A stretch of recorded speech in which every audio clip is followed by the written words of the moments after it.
Hi everyone, this is Lee and welcome to today's live.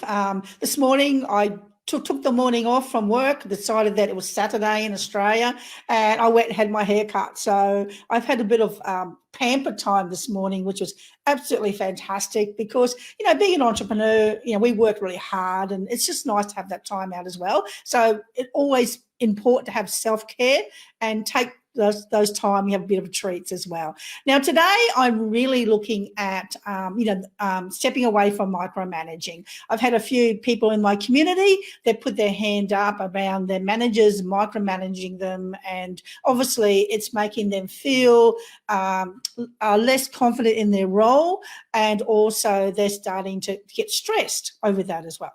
But before we start that, I always remember the story that I heard about Stephen Covey. If you know about Stephen Covey, comment down below. Love to hear your thoughts. But he's probably one of the mentors that I follow quite regularly because I love the way that he articulates and talks about how to move through people through very effective habits. So there's a book called 7 Effective Habits of Effective People, and I love his philosophy and the way he looks at life as well. So I always remember a story when he was growing up, and his father, whose name is Stephen Covey as well, so Stephen Covey Senior and Stephen Covey Junior.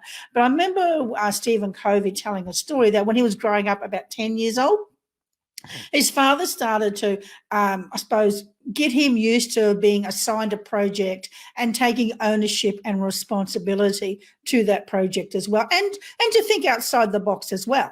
So his father was a very wise man. So there's a story about keeping the lawn green. And what happened was his father would ask Stephen Covey that he had a job for him, a project for him around the house, and he walked through that project with him, took the time to actually explain in full detail what he required. So the project was about keeping the lawn nice and green. So what Stephen Covey Senior did was he took his son, Stephen Covey Junior, and they walked around the yard, and he talked about his expectations. He talked about, he showed them areas of the lawn where there was a lot of leaves and a lot of weeds and all of that sort of thing, and explained to him that this is not green and clean. This needs to be tidied up. And he'll talk about, his expectations, and then he'll take him to an area that he had already cleaned, that he already, it was to his expectation. And he said, you see this over here? This is the result that I want you to achieve by keeping the lawns nice and clean and green. And if you look over here where all the weeds are and all the leaves are, this is not clean and green. So this is what I want you to do. And you can do it any way that you want to do it, as long as you ensure the environment is looked after.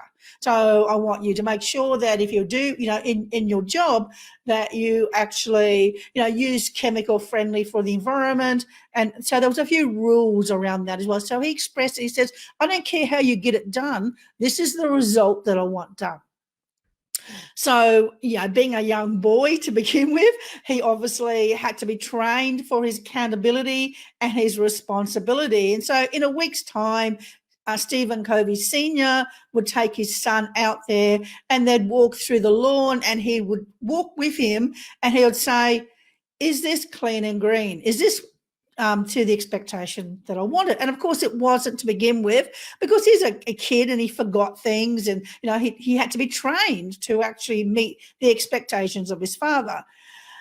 But the story to me is all about his father giving him ownership to the project, giving him complete ownership and responsibility, but his father was still there, so that if he even communicated to his son along the way that if you need a hand or anything you weren't too sure of, I'm always available for you to reach out to me and we'll have a conversation. So he was teaching his son at a very young age to take ownership and responsibility of the projects, whilst he stepped away and allowed his son to have the full ownership of that as well.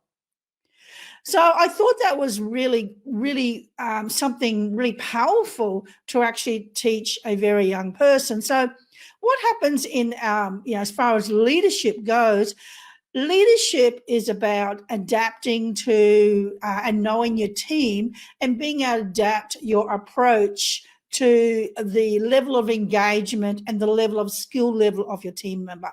So I've thrown a few slides up here. I'm going to go through my slides that I believe when you're stepping away from micromanaging, these are some of the strategies that you can look at putting in place so you have more confidence in stepping away more, because as a good leader, we don't want to be micromanaging. We want to be able to empower our teams, because part of leadership is empowerment.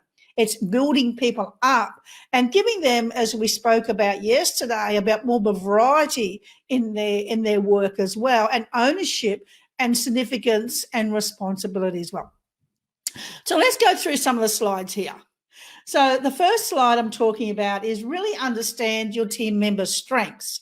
So understanding your team member strengths, this is extremely important because, for example, if I've got a team member who's very good at accounting, a very detailed type of person, they're very strong in that. But if I ask them to do public speaking, they may not be as strong in that. So I may have to look after them a bit more than the accounting type of job I give them as well. So it's understanding their strengths, understanding what they're very good at with the beginning.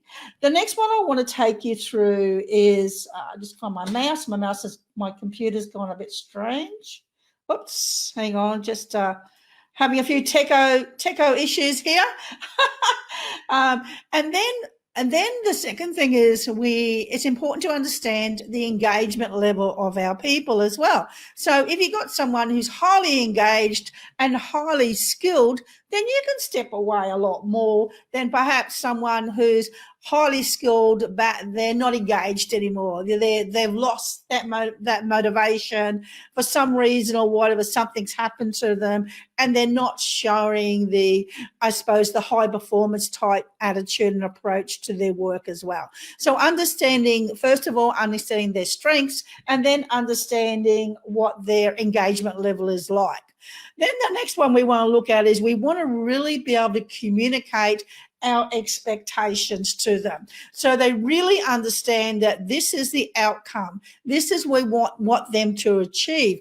It's like the Stephen Covey story. He showed his son what his expectation was by a visual of showing him the lawn.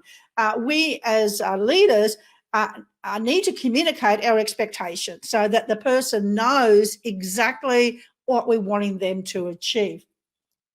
And then the last one that I want to talk about is along the way, really providing, that support and feedback. So, being open and communicating to your team member that, if you need help, please seek me out or seek someone out who's got the skill level. So if you're really busy, it may not be you that they need to seek out. You may assign a mentor or something for them to seek out as well.